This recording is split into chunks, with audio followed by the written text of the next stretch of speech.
পঞ্চগড়ে ১ বিঘা জমিতে লাগানো ফুলকপির বাগান কেটে সাপার করেছে দুর্বৃত্তরা। আমার বহুত আর্থিক ক্ষতি হয়ে গেছে। আমি বহুত কষ্টে আছি যে আমার যে বিচার যেত আমি সুষ্ঠুভাবে পাই আর কি।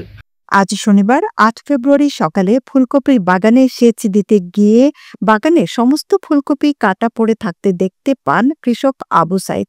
ঘটনাটি ঘটেছে পঞ্চগড় সদর উপজেলার কামাতপাড়ার উচাভিটা গ্রামে। ক্ষতিগ্রস্ত কৃষক আবু সাইদ কান্না জড়িত কণ্ঠে জানায়, বিভিন্ন জায়গা থেকে ঋণ নিয়ে প্রায় ১ বিঘা জমিতে ফুলকপি চাষ করেছেন, কেবল ফলন ধরেছে। এই ফুলকপি সামনে রমজান মাসের জন্য দেরিতে লাগানো হয়েছে। গভীর রাতে বাগানের ফুলকপি কেটে সর্বশান্ত করেছে দুর্বৃত্তরা। আমি সকালবেলা আসে দেখি যে আমার ফুলকপিটা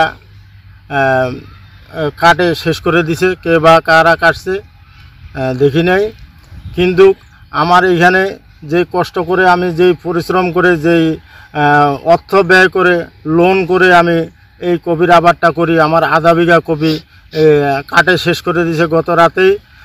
সকালে আমি সেচ দেওয়ার করে আসার পরে দেখি যে আমার সম্পূর্ণ গাছগুলো সব কাটে ফেলায়। আমি প্রশাসনের কাছে আকুলভাবে আবেদন জানাই যে আমি এটা যেন একটা সুষ্ঠু বিচার পাই। আমার বহুত আর্থিক ক্ষতি হয়ে গেছে। আমি বহুত কষ্টে আছি যে আমার যে বিচার যেত আমি সুষ্ঠুভাবে পাই আর কি। এটা আমার প্রশাসনের প্রতি আকুল আবেদন আর কি।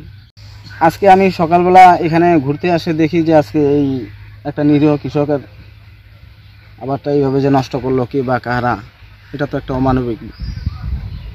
এরকম মানুষ করবে এটা আমাদের ধারণার বাইরে। অতএব এই দুস্থ কৃষক জমি ঠিকা নিয়ে এই আবারটা করে 2 টাকা লাভের আশায় রমজান মাসে ধরার জন্য ওনারা এই আবারটা করলো। তাই আমি প্রশাসনের দৃষ্টি আকর্ষণ করছি, প্রশাসন যেন সুদৃষ্টিতে তাকায় এবং উনি যেন সুবিচার পায়।